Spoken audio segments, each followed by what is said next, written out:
Jauh di bawah kaki kita, tersembunyi dalam kegelapan, sebuah harta karun terbentuk. Awalnya hanya unsur sederhana, aluminium, yang bercampur dengan oksigen di bawah tekanan luar biasa. Seiring waktu, struktur kristal muncul, kisi-kisi atom yang tersusun dalam harmoni sempurna.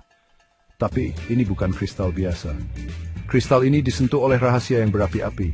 Saat batuan cair berputar dan bergelembung jauh di bawah permukaan, ia membawa jejak kromium. Logam langka ini, seperti bisikan dalam simfoni bumi, menemukan jalannya ke dalam kristal yang sedang tumbuh. Dan dengan kehadirannya, transformasi terjadi. Kristal yang alat berwarna diresapi dengan rona merah cerah, percikan api yang terperangkap dalam batu. Sebuah batu rubi lahir. Kerak bumi, tanah padat tempat kita berpijak, adalah tempat yang dinamis dan gelisah. Ia bergeser dan bergemuruh, merespons kekuatan yang hampir tak kita pahami. Gunung naik dan turun, gunung berapi meletus, dan jauh di dalam, di tengah panas dan tekanan, batu permata berharga terbentuk. Rubi lahir dalam kondisi ekstrem ini, di mana suhu bisa melonjak hingga ribuan derajat. Mereka terbentuk dalam formasi batuan beku dan metamorf, sering ditemukan di daerah dengan sejarah aktivitas vulkanik. Kehadiran kromium, unsur penting untuk warna merah rubi, bukanlah kebetulan. Ini adalah bukti dari proses geologis yang kompleks, pergerakan lempeng tektonik, dan sirkulasi mineral di dalam mantel bumi.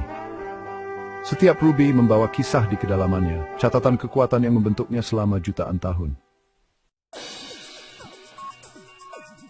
Bayangkan saat bumi masih muda, permukaannya seperti kuali batuan cair dan letusan api. Gunung berapi, raksasa berapi-api itu memuntahkan lahar dan abu, membentuk kembali lanskap dengan setiap letusan. Di lingkungan yang kacau dan bergejolak inilah banyak deposit rubi terbentuk.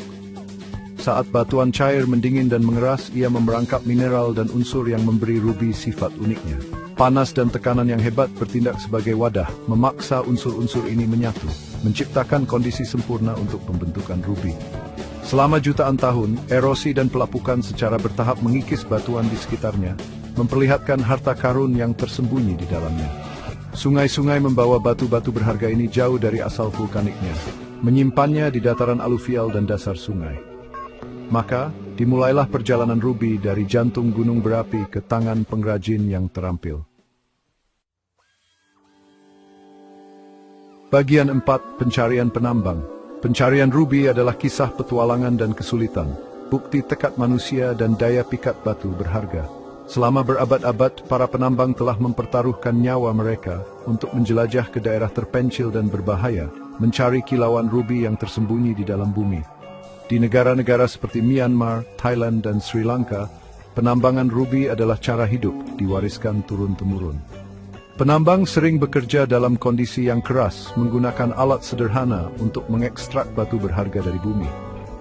Beberapa deposit rubi ditemukan di dataran aluvial, di mana para penambang menyaring kerikil dan pasir, dengan hati-hati mencari kilauan merah rubi. Yang lain terletak di tambang bawah tanah, di mana para penambang menggali terowongan jauh ke dalam bumi, mengikuti urat biji untuk mencari hadiah mereka. Pekerjaannya berat dan seringkali berbahaya. Despilamina mushro banginda, simboed si idinansin, ambat semoy sepent. Bagian 5, dari batu ke batu permata. Saat rubi pertama kali diekstraksi dari bumi, ia tidak mirip dengan permata berkilau yang kita kagumi dalam perhiasan. Ia seringkali tertutup tanah, batu, dan kotoran lainnya. Kecemerlangannya tersembunyi di balik eksterior yang kasar. Transformasi dari batu kasar menjadi permata yang dipoles adalah proses yang teliti, membutuhkan keterampilan, seni, dan mata yang tajam untuk detail. Perjalanan dimulai dengan membersihkan rubi kasar, menghilangkan kotoran atau serpihan yang mungkin menempel di permukaannya.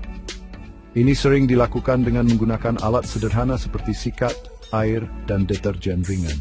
Setelah rubi bersih, ia diperiksa dengan cermat untuk menentukan kejernihan, warna, dan potensi pemotongan.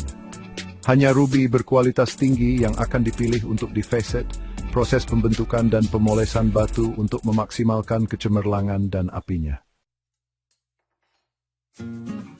Bagian 6, Seni Pemotongan. Para pemotong Phaster adalah pahlawan tak dikenal dari perdagangan permata. Tangan-tangan terampil mereka mengubah batu kasar menjadi benda-benda keindahan dan keinginan. Menggunakan alat dan teknik khusus, mereka dengan hati-hati mengasah dan memoles rubi, menciptakan facet yang memantulkan dan membiaskan cahaya, memaksimalkan kecemerlangan dan apinya.